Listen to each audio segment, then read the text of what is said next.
You're listening to the Business Wealth Impact Podcast, your source for empowering information and cutting-edge ideas from the world's top minds. I'm your host, Jeanne Amlour, founder of seven-figure coaching company, Jeanne Amlour International. Join me on a journey to unleash your potential and create your highest success. Welcome to Business Wealth Impact. Hello, and welcome to another exciting episode of Business Wealth Impact. Isn't it funny that I find my episodes exciting? It's better than Netflix. Okay, so today we have Alex Strathdee. Alex has scaled book distribution at 21. Now he's founder of ShelfLife, and he helps top authors to reach real readers. He surpassed 10 million in ad spend and 1 million plus in revenue. And he's launching Before the Bestseller. Welcome, Alex. I really appreciate you having me. I'm excited to be on. I was just listening to an episode before, and hopefully your listeners can get the valuable takeaways I've heard previously. Okay, awesome. Now, this is the deal. So many people are writing books right now. I've never seen anything like it. Would you agree? 3 million books a year. A lot. And it's become less, how can I put this, impressive lately.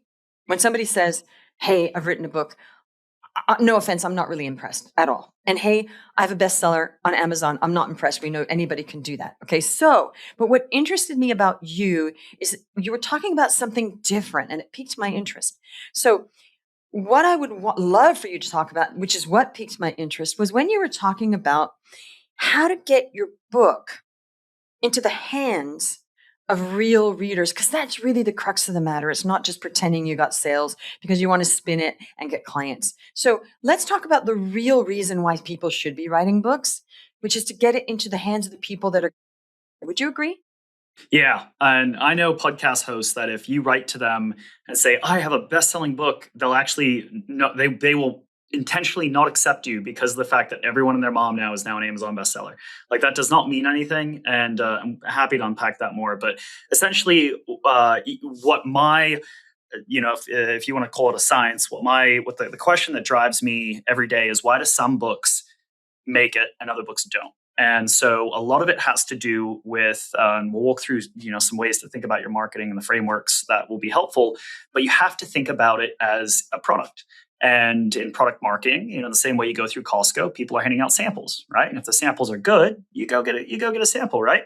Or you go buy the product. And so it's the same with this beauty of books is that people love to talk about them. And so if you really focus on getting your book in the hands of a certain amount of people, which we can get into specifically, I just wanted to set the groundwork here, is that your whole point of marketing your book is to initially make sure that you are giving yourself the target to shoot for, that book is then going to go do what you want it to do for you, which is getting it in the hands of a certain amount of people. So that way, that if it's good enough, word of mouth will take over and it'll start to work for you. But if you just market your book and your mom comes and buys it and your sister comes and buys it, or your friend buys it, if they're not your ideal reader, you shouldn't even count them as a sale, because that's not going to get you closer to what you're actually trying to do. Is that sort of a good framework, a good way to set the conversation? I think it is, because I think that's the crux. Honestly, that's the crux of the matter. It's not about how many books you sell. And it's kind of faking if your mom's, not a business person, it's a business book. It's sort of like the Amazon sellers that get like their family and friends to buy the product and then do the, reviews that are not fake, but, right. Right. And they're actually given it. So let's talk. You were interested in me. You have a 4-part plan, let's call it. Okay. Yeah. What's sure. Let's start with the number one plan. Yeah. So I like to think of your book as a ship. And so everyone who's either got a book out or, if they're listening to this show, then obviously they've either been pitched, they have someone on their LinkedIn probably saying, hey, come, guys, ghostwrite your book, right? Like, this is a topic that comes up a lot in the professional setting of, should I write a book? Should I have a book? And so, there's the day you start thinking about writing the book is actually the day you should start thinking about marketing your book. And so the first thing, the fundamental 101 class, the first of these 4 parts, is going to be this whole ship analogy. And I actually stole this. I have to give credit to Ricardo Fayette of Reedsy, who I first heard about this analogy from. And essentially, if your book is good, it'll be light. Like a good ship doesn't sink, right? It floats on the water. If your book is bad, it's going to be heavy. Let's say it's made of lead in that case, and it's going to sink to the bottom. It's not meant to actually float. And how good your book is what kind of a ship it is. So your marketing is what propels your ship forward, right? So you can spend a whole bunch of money on a bunch of different things, and that'll be like strapping rockets to the side of your ship, and that ship's going to take off. Even if it's made of lead, it's still going to move forward, right? If let's say that you want to just get on podcasts, that's call that raising a sail. You're raising a sail and expecting that to move your book forward. If your book is made of wood and it floats, it's gonna move forward, right? If it's made of lead, it's probably not gonna work as well. Your marketing is gonna be very expensive. You got to strap rockets to the side of it to make it move, right? So the truth is, I've never had an author come to me and say, "My book is terrible. Will you market it for me?" And we all come to the table thinking our book is the best thing since sliced bread. And I'll even have authors be like, no, I read or I've heard you say that, but my book really is the best. And I'm like, that's hilarious. Yes. And so we need to treat this like a scientific experiment because, myself and my colleagues, we'll even disagree on what a good book is. They'll be like, "Oh, this book is terrible." And then I'll read it and I'll be like, "Really? I love it." And so it is an opinion. There's obviously some objective things that make a book good. One of my favorite books for making a book objectively good is Write Useful Books by Rob Fitzpatrick. I don't know if you've heard of that one. It's a really great for breaking down useful nonfiction. But essentially, you need to product test it. Don't leave it to people's opinions. Let's get scientific about testing our book. And so the way that you do that is by seeding copies. And so now we've got this picture of, okay, my book is a ship. I need to figure out, is my book made of lead? Because then my marketing is going to be expensive. And the second I stop my marketing, it's going to sink right down to the bottom of the ocean.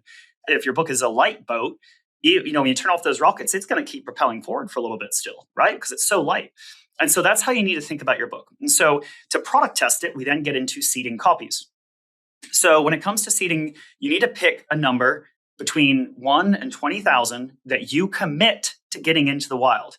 And what this immediately does is it alleviates a lot of the stress and pressure that comes along with marketing a book, because you can spend endless amounts of time and money marketing your book and have no idea what the end point is, or what you're actually trying to achieve.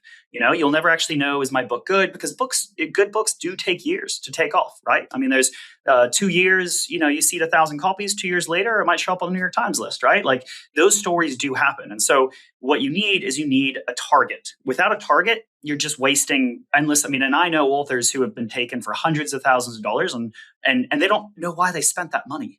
And so that is the core of how you're going to market your book. Is just the day you're going to write your book, you're going to say, okay, you're going to pick your number between 1 and 20,000. And so how do you pick that number? It comes down to, how serious is this book for you, right?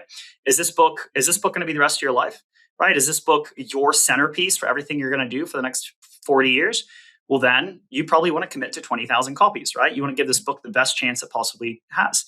If it's just kind of like a passing thing, you're like, I'm putting this book out, I'll spend a little money on it, but it's not like the be all end all. Put 1,000 copies into the wild and see what happens. But your number needs to be between 1,000 and 20,000, and it's up to you. No one can pick your number. You have to pick your number for you, right? But once you've picked your number, you now know when someone approaches you with a marketing activity, or if you're like, do I need to market my book today? Well, the question is no longer, maybe. The answer is no longer like, I don't know. The answer is now very simple. Have you hit your seeded goal? Right. And so once you hit 10,000 copies into the wild, your goal is, if it's that good, you should start to see some organic sales happening. And so if you've only got 50 copies out there and you keep refreshing your Amazon page, you're not getting sales. That's because that's just not enough copies out into the wild. And so I go into I can go into the math of it, but it really gets into the weeds. But the long story short is just, Rob Fitzpatrick, he says that number is 1,000. Other people like Bill Gladstone, who's the literary agent to people like Eckhart Tolle, Marie Kondo, Jack Canfield, he says that number is 20,000 copies, a minimum viable. For a book to actually make it commercially successful, you need to get at least 20,000 copies in the wild. Other people, like I said, Rob Fitzpatrick, it's 1,000. So to ground us there, that's the first part, is how to think about your book marketing. Does that all make sense? And it immediately just takes the anxiety out of actually marketing your book, because now you know why you're actually doing it. And so the next part is how to work smart.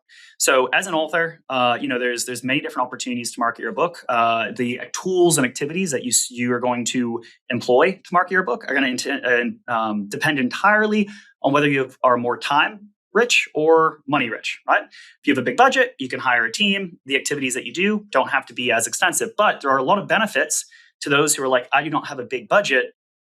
Well, your content's going to come across as a lot more personable. There are benefits to not having money, getting scrappy. One of my favorite stories is John Strzelecki, who wrote A Cafe on the Edge of the World. Have you heard of that book? I have not. No. It is. So he has now sold 8 million copies of his book. He's one of the top-selling nonfiction. It's nonfiction. What's it about? It's not. It's a fable. It's a fable about finding your true north. Essentially, sort of like The Alchemist. Exactly. Yep. Very, very, very close. That's a great one too. And so John went to Chamber of Commerce meeting after Chamber of Commerce meeting, handing out his books one by one until he had personally handed out 10,000 copies and had 10,000 conversations. No, so he had the money to give away 10,000 books. So you'd think that would take a lot of money, but if in the self-publishing world, which a lot of people are now choosing that route, the cost of a copy is like $3. So if you took $30,000 and a lot of time. Still an investment, a lot of time, but that was his strategy. Yeah, and there's different tools. He didn't have he had more time than he did money, and obviously, he got a few thousand copies out. He started to see some sales come back in organically. He's like, wait, okay, I should keep doing this, right? So you also don't need to commit to something until you start to see the fruits of it, right? So if you get 1,000 copies into the wild, and you're not seeing anyone else talking about your book or recommending your book, it's probably your sign to go back to the drawing board and write a good book. Because a good book, every single person who reads it should go tell another person, right? And that's self-fulfilling. Okay, so what you're saying is, with that 1,000, you're going to see if it's worth continuing with that book or going back and writing another one, right? Exactly. Okay. Exactly. There, nobody's ever said that before. People are, flogging a dead horse, as we say, because sometimes I read books and they're not that good, but people are like, oh, it's so amazing. And I'm thinking, yet there's nothing new in this book at all. It's not compelling, but now you're going to spend years of your life pushing a book where I'm not compelled, right? So that's really golden advice there, to actually take a really good, honest look at what is actually happening, right? One of the hardest parts of this whole journey as an author is that this is not just something you threw out into the world. This is something, unless you just hired a ghostwriter and that's a different approach. But, like most people see their book as their baby. Now it becomes emotional. And so this is how you take the emotion out of it, because otherwise you will waste a whole lot of money. You might even go bankrupt trying to make a book work. And you're not treating it like a product. And that's what we're getting at here, is you need to treat it like a product. And I appreciate you getting that as a fundamental building block, because a lot of people, they don't understand that that's what they're missing is a litmus test for why they should continue to invest in their book. It's actually a really, really different mindset. The mindset is, I'm writing a book, let's see how it goes. If it doesn't go well, I'll write another one that's might even be the same subject, but nobody cared about that book and nobody knows. Why don't I write another iteration that's better, because business is testing. It's more an attached thing that people are doing, which is kind of sad sometimes. It's, really, why don't you just go write another book that's better, because you got I love this. This is actually what business should be, which is just a series of tests. That's what I coach my clients on. It's a series of tests. Now, you just made me realize there's actually no pressure here. Like that's okay. That book didn't work. Maybe the next one will. That's a different mindset of non-attachment, which nobody talks about. It's scientific marketing. It is. It's A/B testing, actually. Yeah. Right. Okay. Love it. So then what do we do? So you're saying people shouldn't write the book first. They should start thinking about how they're going to market and then write it. That's because you don't build it and they will come. I'd never believe that. That I keep saying to people, that's just a movie with a very cute actor in it about baseball. And for some reason, that movie, people have applied that to business, like just says who? Oh, but that's a movie about, a ghost. So that's not marketing. Marketing is not building it and they will come, because you're going to waste a lot of money. You test, see what's going on, and then you build it. Would you agree? There's a reason why people pay you seven figures for this. You you know Well, what no, you're no, they're doing. not paying That's me the seven difference. figures. I'm the seven-figure Or you coach. make it. Yeah, Yeah. I help people Yeah. become seven-figure coaches, but everybody thinks that. I'm like, no, they're not paying me seven figures. Maybe they will someday. But the point is, okay, however, you still need to write the book at one point to test to see if it's good or not and try to get, and people think, wow, this sucks. Listen to what they're saying or not doing. And there's no recommendations. And it's not really that good. Maybe you should go back and rewrite it and re-release it. Correct? Correct. Well, because now you have data, right? You have data to inform your decision. And so the next thing I like to talk about is how to work smart as an author. So a lot of authors will think, I am going to focus on a promotion this week, and it's just going to be this week. I'm going to reach out to so and so, and then I'll figure out what I'm going to do next week. And that is not the way to market your book. What you need to do is build systems. And this comes from, I'm sure, someone that a business author that you're familiar with too is Alan Dibb, who wrote the One-Page Marketing Plan. And his book, he's sold over 1 million copies at this point. I like taking the advice from people who have actually done this stuff. His whole thing is you need to focus on that's the exact quote. Sorry for the mental getting there. Random acts of marketing do not work. Oh my gosh, you are like, who else says this? I mean, you just, who else says this is that really famous marketer, not Jim Rohn, because Jim Rohn's no longer here, but the father. John Jantz. No. The other one that Russell Brunson bought all his assets. Oh, Dan Kennedy. Dan Kennedy. Do you know what? Yeah. For years, I've been trying to explain to people, and they won't listen, that speaking is not a sustainable business in and of itself. They don't want to listen. I'm like, it's not sustainable. You got to get in a plane, you do it, and then you're done. It's only sustainable if you're offering something from the stage, like then a coaching program, and you're feeding that. Okay. And they're like, no. And then, they do it for a while and they realize they don't go speak at a gig. They make no money, not sustainable. I was at ClickFunnels like 3 years ago, and Dan Kennedy was on stage and he said, folks, speaking is not a sustainable business. I was like, oh my goodness, I love you. And, it was so validating because I've been saying this for years and people are like, no, I said, you're going to get burnt out. Sure enough. I know a lot of speakers, sure, go do speaking. They love it. Yeah. Not sustainable. It's just like, it's satellite marketing, I call it. Yeah. You market, you do in satellite. So I love this. So keep going. So the next random acts of marketing don't work, right? That's where we're framed at. And so when it comes to building out your team and making sure that you are setting your book up for success, what you need to do is think about, how am I going to do this? If you can't do an activity for a whole year, you shouldn't do it. Like I have authors who come to me and they're like, oh, should I start a podcast to support my book? And I'm like, well, no, because then you're just going to have to grow your podcast. It's like they think that just starting another marketing tool is what's going to solve their problem instead of focusing on the marketing tool they have. Can I hug you? This is what I hear every day. I'm just like, this is so aligned. I'm so glad that you're on this podcast, because this is just like, I'm wanting to get good information to the masses. And this is what the podcast is about. And, and I'm like, oh no, now we got another job. So let's address that.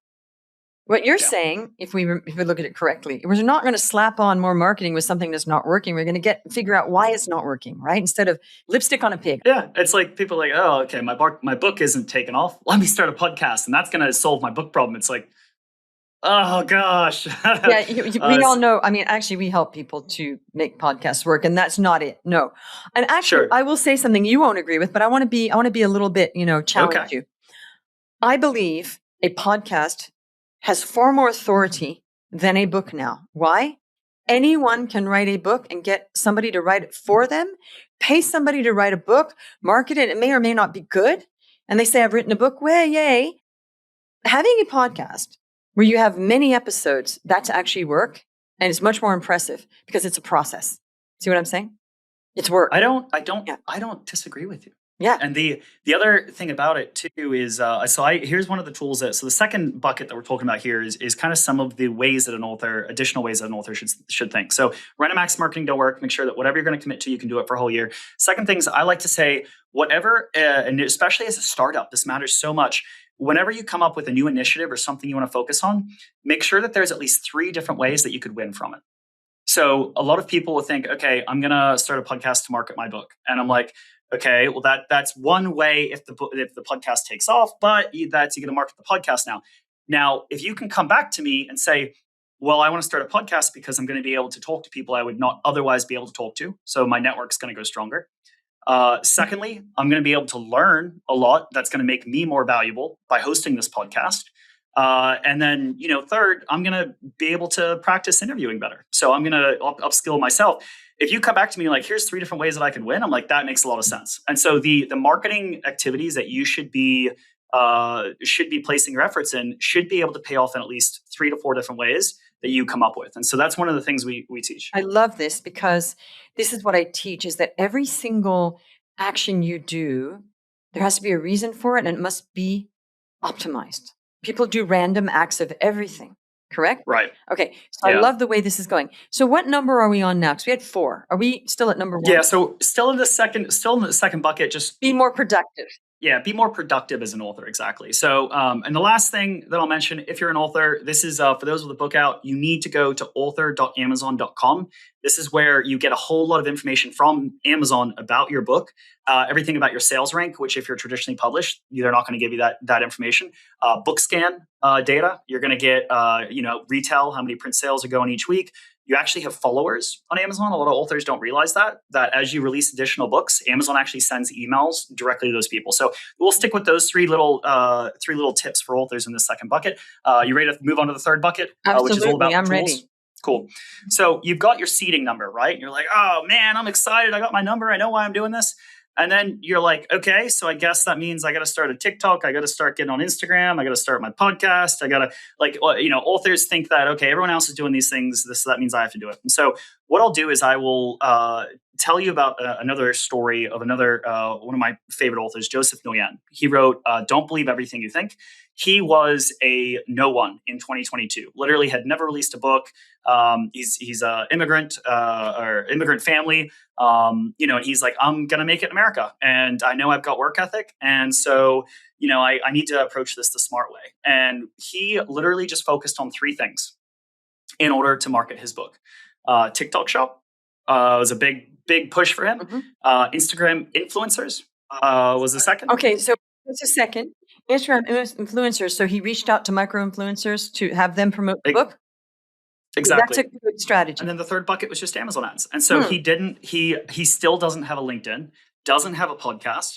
And so what authors need to do is you need to pick just 3 or 4 tools that you're going to use to seed copies. Okay. They're still aligned with just logic. That I'm the same. I don't have people do 20,000 things. So what you're saying is focus, because you cannot do 10 things well. You got to focus on maximum of 3, correct? Yeah, you need to really, really dial into the 3 different core strategies, 3 or 4 different core strategies. And so Richard Fenton, Andrea Waltz, they wrote a book called Go for No, which is now sold to over 500,000 copies.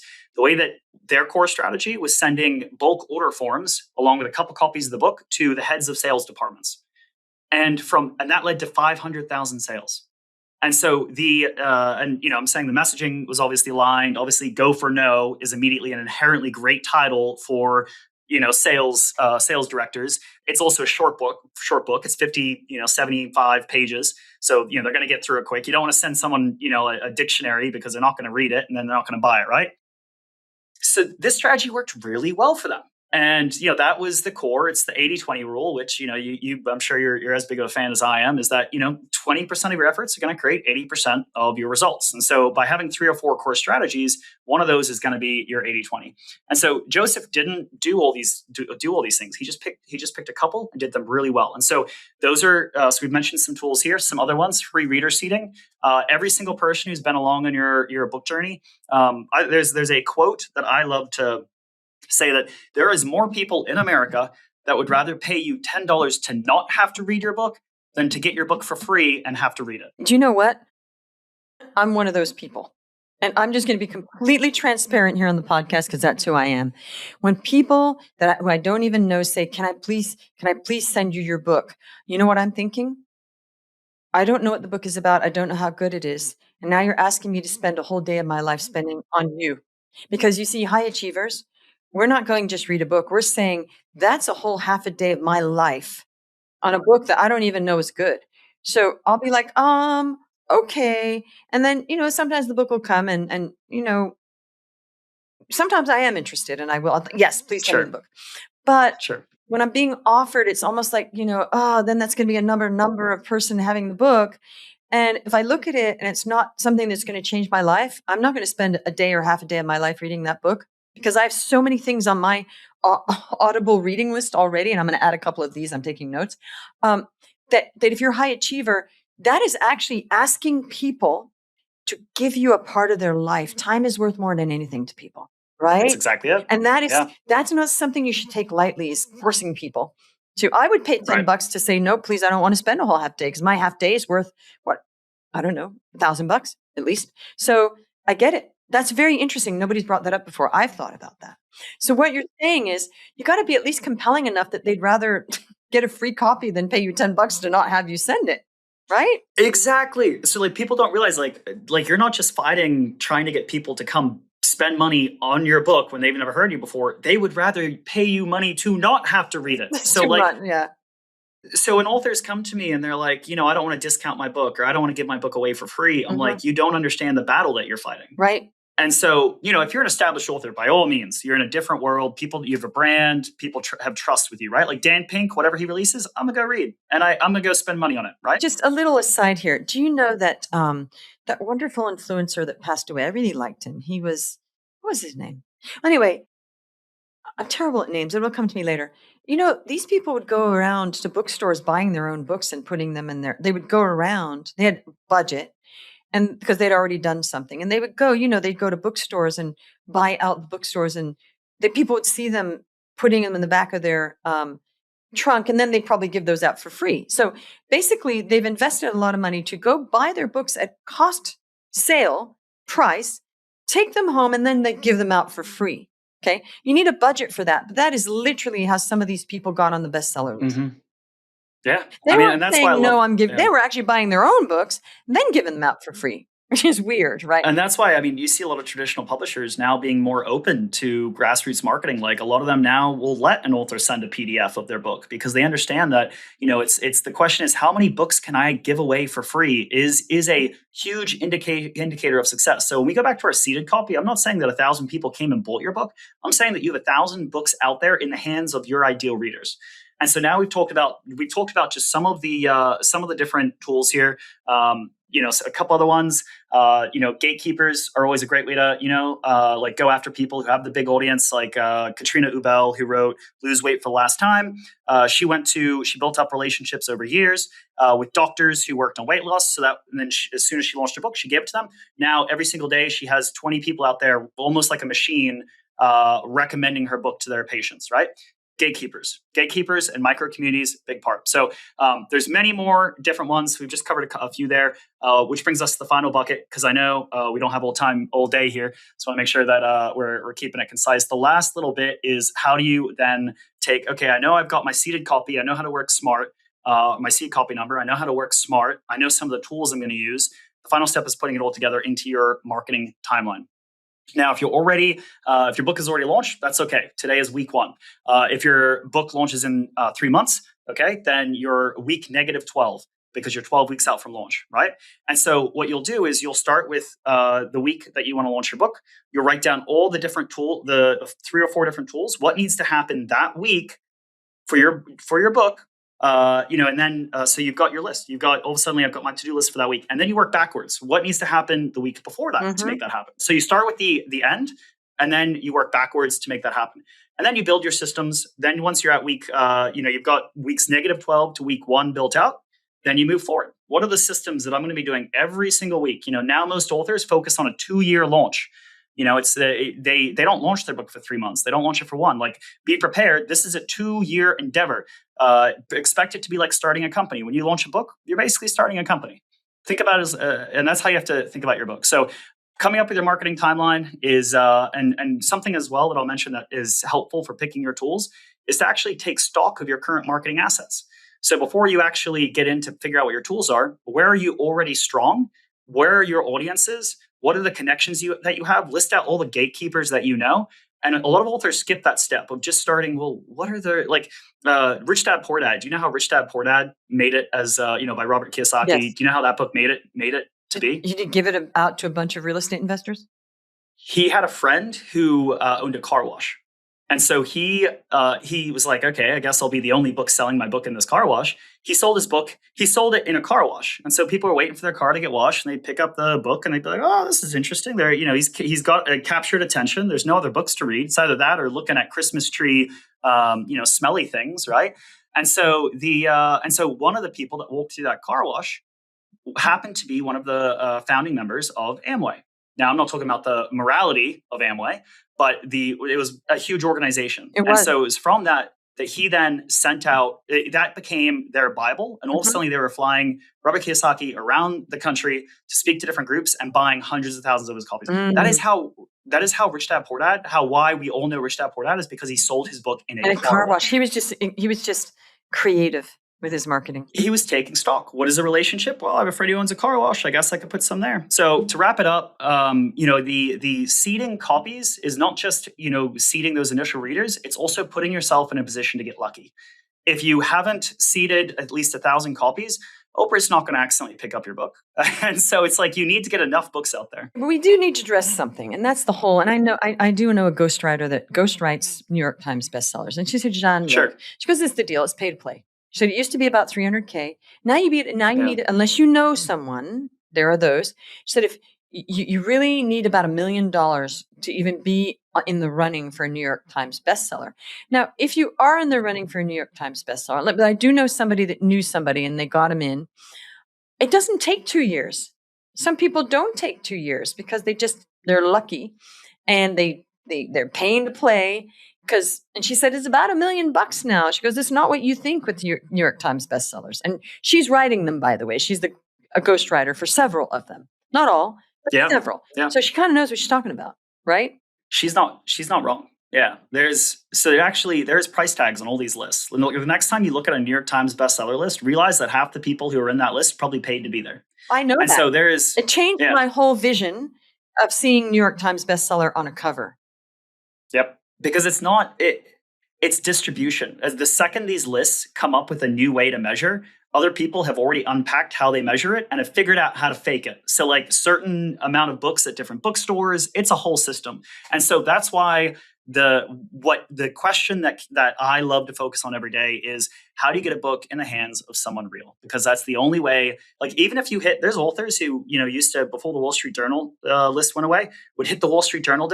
They'd pay, a couple $100,000 to be a Wall Street Journal bestseller.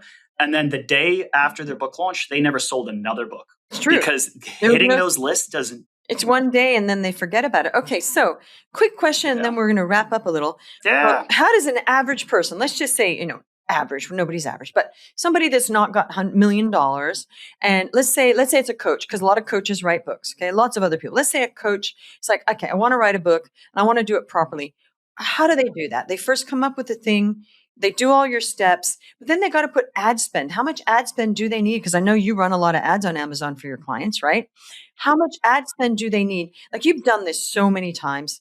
If somebody, and they could even get help writing the book, and then read, write useful books, get some help, make sure that, like, anybody can write a good book. You just need the bones and somebody needs to spruce it up. Are we agreed? Correct. Yes. Okay. So they have a little bit of help. Can you go through this system and get anybody to have a successful book? No. Oh, no. And that's also why, we only end up, trying not to say anything about the fact that we do this work, but let's say that, we talk with 100 authors, we only end up working with one of them. Okay. So you do a lot of figuring out who your ideal client is. Smart. Yeah, because if they don't have a lot to gain from the book, I think that's one of the biggest things, that kind of like what you're talking about with Dan Kennedy's advice before. The author now, back in 2016, you could throw a book up on Amazon and pretty much anyone could be profitable on their Amazon ads, right? Cost per click has like 10x since those days. Cost per click, the amount you're spending when someone clicks on your ad, on the platform, and so. Nowadays, it is very difficult for an author to like authors don't make money from their books. I know that. It's a fact. I know. Yeah. And so some do. It's all in the back end. If it's a New York Times bestseller, then okay. Sure. Right? Yeah. Right. Yeah. But I do know there's a big cost to even getting their books into the airport bookshops, that they're paying money and they're often losing money to get that book. And now when I go to an airport and I'm like, wow, this person lost money just having it here. It's not what people think it is. No, you know more than most. People love the airport bookstore because I mean the vanity thing, and then like a end cap face out, you're looking at paying $20,000 to $50,000 to get in there. Now again, I love the creative stuff, and that's like I've tried to compile all of the creative stuff. We had Cosmo, Stefano, I believe, of Wealth Your Way. What he did is he made business cards of his or bookmarks. That's what it was. He made bookmarks with his book. And had a little quote in it, and he walks around the airport bookstore and he puts his bookmark in all the books that are similar. Books? And other people's books. He's actually hijacking other people's books. Wow. Yeah. Does he have he has a QR code in there as well to buy the book? Yeah. That's hilarious. Sure that's not particularly ethical because he's riding on other people's investment. Okay, listen, this has been highly, highly interesting. Sure. Alex, and of course, in the show notes, you can go to Alex's website and find out more. You're highly successful and you're also kind of an Aussie like me, but you're a real Aussie, okay? We both have that kind of weird accent. People are wondering, what's one thing that you want to share with people, not about books? I'm going to go back to my quote, which is just random acts of marketing don't work. It's not about books. It's just about making sure that you are putting systems into place to make sure that whatever you're implementing in your life is going to be around long enough to actually have an impact, right? So that's it. That's what I'll leave you with. Okay, Alex, thank you so much. And thank you for listening. I hope you learned a lot about book writing, publishing, and how to get your book actually into the hands of actual readers. And we will see you.